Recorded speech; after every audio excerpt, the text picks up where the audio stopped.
ತಿನ್ನಾಕ ಟೇಸ್ಟ್ ಬರುತ್ತ, ರುಚಿನೂ ಬರುತ್ತ. ಸ್ವಲ್ಪ ಫುಲ್ ಡ್ರೈ ಮಾಡ್ಕೊ. ಫುಲ್ ರೆಡ್ ಆದ್ಮೇಲೆ ಒಂದ್ ಅರ್ಧ ಸ್ಪೂನ್ ಸಾಲ್ಟ್ ಹಾಕೋರಿ. ಅರ್ಧ ಸ್ಪೂನ್ ಸಾಲ್ಟ್ ಹಾಕೋರಿ. ಎಷ್ಟು ಬೇಕಲ್ಲ ನಿಮಗ ಅಷ್ಟು ರುಚಿಗೆ ತಕ್ಕಷ್ಟು ಸಾಲ್ಟ್ ಹಾಕೋರಿ. ಒಂದ್ ಅರ್ಧ ಸ್ಪೂನ್ ಅರಿಶಿನ ಹಾಕೋರಿ.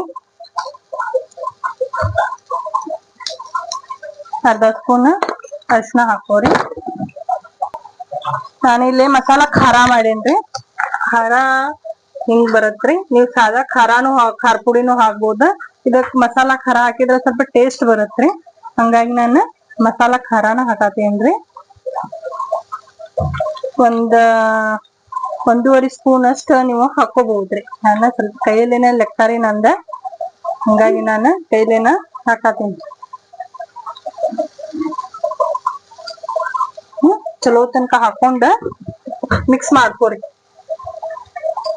ಚಲೋ ತನಕ ಮಿಕ್ಸ್ ಮಾಡ್ಕೋರಿ. ಮಿಕ್ಸ್ ಮಾಡ್ಕೊಂಡಾದ್ಮೇಲೆ ಚಲೋ ಮಿಕ್ಸ್ ಮಾಡ್ಕೋರಿ.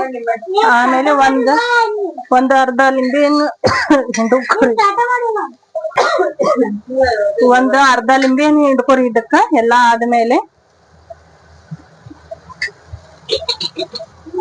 ಒಂದ್ ಅರ್ಧ ಲಿಂಬೆಹಣ್ಣು ಹಿಂಡ್ಕೋರಿ ಚಲೋ ತನಕ.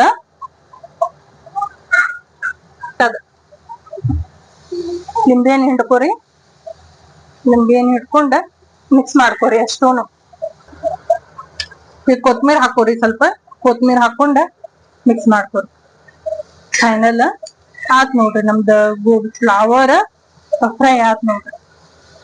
ಬಹಳ ಟೇಸ್ಟ್ ಇರತ್ರಿ. ನೀವು ಒಮ್ಮೆ ಮಾಡಿ ಟ್ರೈ ಮಾಡ್ರಿ ಎಲ್ಲರೂ. ಹೆಂಗಾಗೈತಿ ಕಮೆಂಟ್ ಬಾಕ್ಸ್ ನಾಗ ಹೇಳ್ರಿ ನಮಗ. ನೋಡ್ರಿ ನಾವು ಬನಾನಾ ಫ್ರೈ ಮಾಡಾತೀವಿ. ಇದು ಹೆಂಗ್ ಮಾಡ್ಬೇಕಂತ ನೆಕ್ಸ್ಟ್ ಬ್ಲಾಗ್ನ್ಯಾಗ ಹಾಕ್ತೇವ್ರಿ ನಾವ. ನೋಡ್ರಿ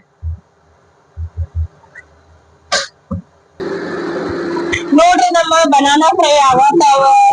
ಮಸ್ತ್ ಆಗತಾವ banana fry. Super duper banana fry. ನೋಡ್ರಿ ಫೈನಲಿ ನಮ್ದ ಫ್ಲವರ್ ಫ್ರೈ ಮತ್ತ ಬನಾನಾ ಫ್ರೈ ಮತ್ತೆ ಜೋಳದ ರೊಟ್ಟಿ ಆಗ್ಯಾವ್ರಿ. ತಿಂದ್ ನೋಡ್ರಿ ಒಂದ್ ಟೇಸ್ಟ್ ಮಾಡಿ. ನೋಡುವ ಹೆಂಗಾಗೈತಿ ತಿಂದ ನೋಡ್ರಿ. ಹೆಂಗಾಗೈತಿ? ಸೂಪರ್ ಆಗೈತ್ರಿ ಗೈಸ್. ನೀವು ಮನೇಲಿ ಒಂದ್ಸತಿ ಟ್ರೈ ಮಾಡಿ ತಿಂದ್ ನೋಡ್ರಿ.